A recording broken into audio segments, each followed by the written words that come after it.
So Cooper Flagg just did something that is very likely to never be broken. And it says here, obviously, that Cooper Flagg had the most points ever by an 18-year-old. That might be broken. For all we know, that's going to be broken in a season. Albeit most of the rookies next season, when it's like Dibansta, a lot of the ones next year aren't going to be 18 coming in. Cooper Flagg's only 18 because he skipped a year in high school. He reclassified.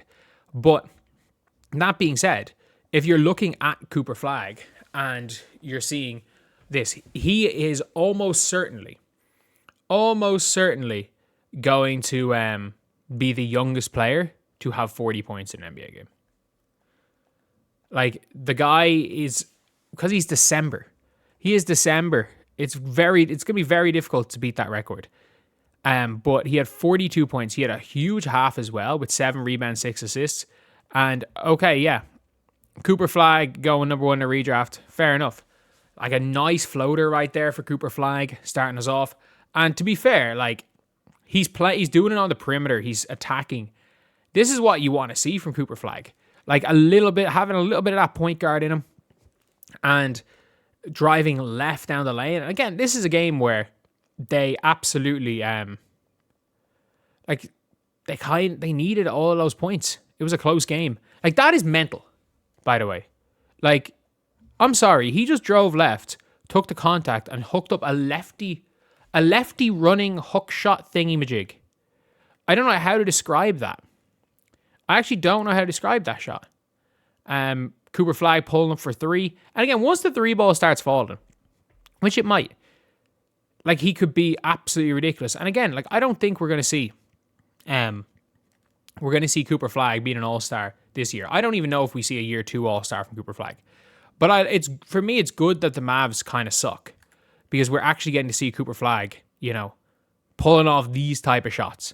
We're seeing Cooper Flagg being allowed to take the ball up and, go downhill, get to the basket. We're seeing him taking these shots rather than just being this glue guy, which he absolutely can be, by the way.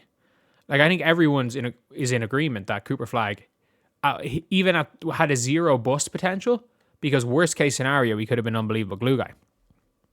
But we're watching Cooper Flagg out here cooking on the perimeter, scoring inside with ease at the NBA level. And look, I didn't think he was going to be this good. They're down 3 points, drives in, lefty. Like, that is not easy to do for the AM1. That is not easy. Like, Cooper Flagg, does Flagg make the Luka trade worth it? Like, you do, like, they still could, by the way, they still could have gotten Cooper Flagg even with Luka. They literally could have gotten Cooper Flagg even with Luka. And people are like, oh, they would have won too many games with Luka. It's like, let's just say hypothetically Kyrie gets injured. They were in the play-in. Like, they weren't that far off losing the play-in anyway. Like, by the way, they were better when they made in 2023 before the Kyrie trade. They were a better seed. And they were when they made the Luka trade. And they could have lost in the play-in. Like, they had like a 1% chance. Fortune favors the bold. Yeah, we bet on Cooper Flagg. We bet on Cooper Flagg. Like, it's ridiculous to make that argument, first of all.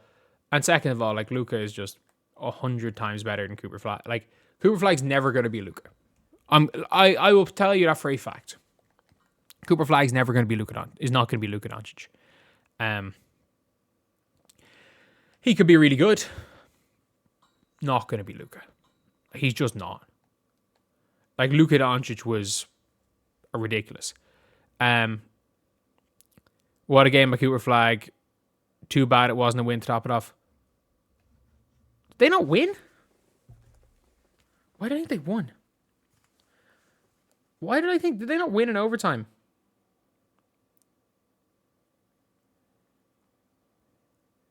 Why do I think they won?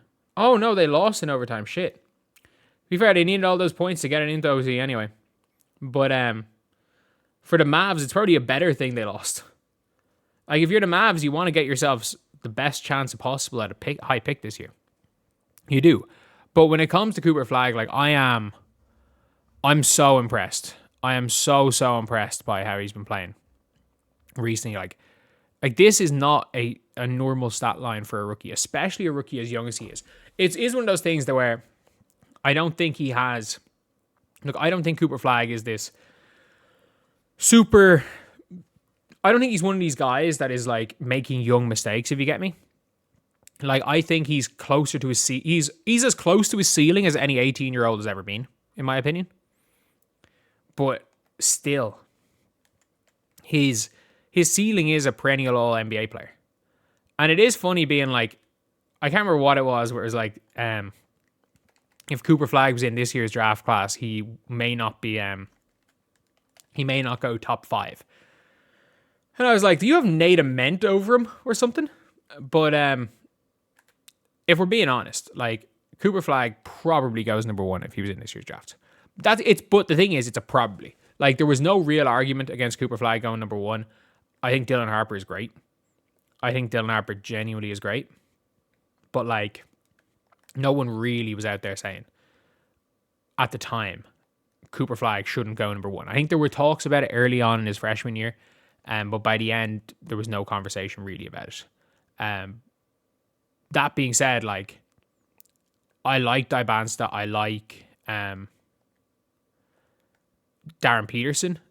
At this point in time, like, Cooper Flagg is like a month older than both of them. He's a few days... I think am I right in saying he's a few days older than Darren Peterson? Like, he's late December. He's 18 years old for a little bit, for another few days.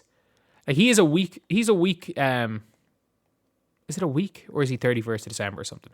Either way, he's a few days maybe too young to, or like old enough to be in the NBA this year.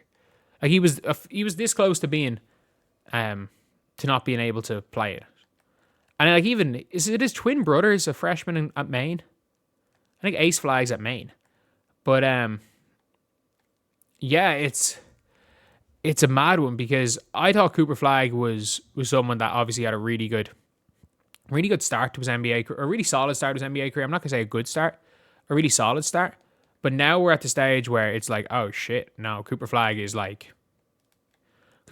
looking legit. He's looking legit, and not only looking like he's a legit NBA player, because he was an NBA player from the time he was a senior in high school. Let's be real, when he was playing with Team USA, he was an NBA player. He's now looking like he is legit all-star potential sooner rather than later. Like, the fact is that him reclassifying, if he's an all-star in year 2, him reclassifying was the smartest thing, because he had an extra year of NBA play, and he's better than all the same kids that are his own age. But anyway, yeah, that is the video. Let me know what you guys think in the comment section below. And as always, thank you guys for watching. Please like, comment, and subscribe.